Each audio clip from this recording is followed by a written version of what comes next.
પ્રભાસ તીર્થમાં સોમનાથ મહાદેવના સાનિધ્યમાં અનોખી પહેલ શરૂ થઈ છે. હિરણ, કપિલા અને સરસ્વતી નદીના પવિત્ર સંગમ સ્થળે નિત્ય સંગમ આરતીનો પ્રારંભ થયો છે. આરતી અરબી સમુદ્રના તટે તીર્થ પુરોહિતોના વૈદિક ઋચાઓના ગાન સાથે યોજાય છે. ત્યારે ભાગવતાચાર્ય રમેશભાઈ ઓઝાએ સંધ્યા સમયે આ મહાઆરતીમાં સહભાગી બની આધ્યાત્મિક અનુભૂતિ કરી હતી.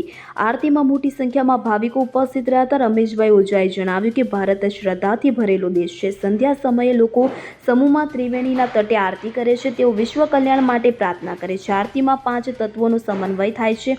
ત્રિવેણી સંગમ ઘાટની આરતી વિશ્વને સનાતન ધર્મનો સંદેશ આપશે. તો સોમપુરા તીર્થ પુરોહિત બ્રહ્મ સમાજ દ્વારા આ દિવ્ય આરતીનું આયોજન કરવામાં આવે છે. આયોજનથી અનોખી આધ્યાત્મિક ઉર્જાનું નિર્માણ થઈ રહ્યું છે. આ કાર્યક્રમમાં સોમપુરા તીર્થ પુરોહિત બ્રહ્મ સમાજના પ્રમુખ હેમલ ભટ્ટ, ઉપપ્રમુખ જયવર્ધન જાની સહિત સમાજના આગેવાનો, યુવાઓ મોટી સંખ્યામાં હાજર રહ્યા હતા.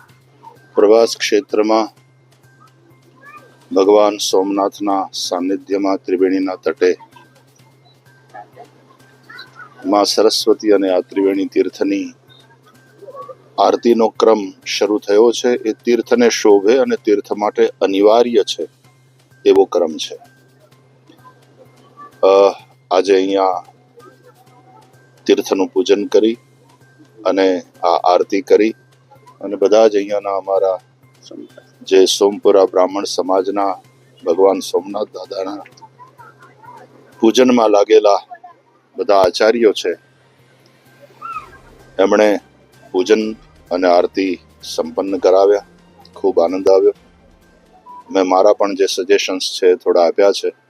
આવનારા દિવસોમાં જ્યારે આપણા માનનીય યશસ્વી પ્રધાનમંત્રીજી સમગ્ર ભારતનો વિકાસ કરી રહ્યા છે અને તીર્થો જે ધામો છે, યાત્રાધામો, એ બધાનો ખૂબ સરસ રીતે વિકાસ થઈ રહ્યો છે. અલગ અલગ કોરિડોર્સ ઊભા થઈ રહ્યા છે. એના દ્વારા આખી એક ઇકોસિસ્ટમ ઊભી થઈ રહી છે. ત્યારે સોમનાથ ધામનો પણ ખૂબ સરસ રીતે વિકાસ થઈ રહ્યો છે. આ જે જરૂરી હતું એવું કાર્ય ત્રિવેણીના તટે આરતીનું એ શરૂ થયું છે. આપણા ગુજરાતના માનનીય મુખ્યમંત્રી શ્રી ભૂપેન્દ્રભાઈ પટેલના દ્વારા પ્રારંભ થયો અને હવે નિયમિત આ આરતી સંપન્ન થઈ રહી છે. આવનારા દિવસોમાં જેટલા યાત્રીઓ અહીંયા આવે છે એ બધાને આરતીની ખબર પડવી જોઈએ, એના વિશે એને માહિતી મળવી જોઈએ. અને જેમ જેમ માહિતી મળશે, આ દેશ શ્રદ્ધાથી ભરેલો છે. ભારતમાં બીજી બધી ભૌતિક સંપત્તિ તો છે જ, હજી ઘણી બધી સંભાવનાઓ છે, પણ શ્રદ્ધા ખૂબ બલવતી છે. અને તેથી લોકો એને જોડાવાનું મન થાય.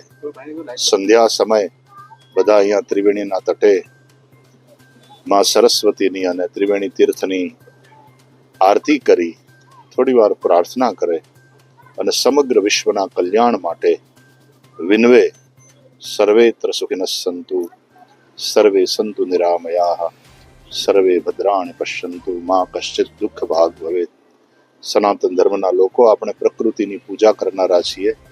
જલ તત્વ હોય, અગ્નિ તત્વ હોય, આકાશ તત્વ. આપણે આરતી ઉતારીએ એમાં પણ આ 5 તત્વનું ક્યાંક ને ક્યાંક એમાં એનું પ્રદાન છે અને એ રીતે આરતી થતી હોય છે. પાંચ ભૌતિક દેહ દ્વારા પંચ મહાભૂતોની પણ આરતી થતી હોય છે. પ્રકૃતિની પૂજા થતી હોય છે. એના દ્વારા સનાતન ધર્મનો એક સંદેશ સમગ્ર વિશ્વને પણ મળશે અને સનાતન ધર્માવલંબીઓનું કલ્યાણ થાય, સમગ્ર ભારતવાસીઓનું કલ્યાણ થાય.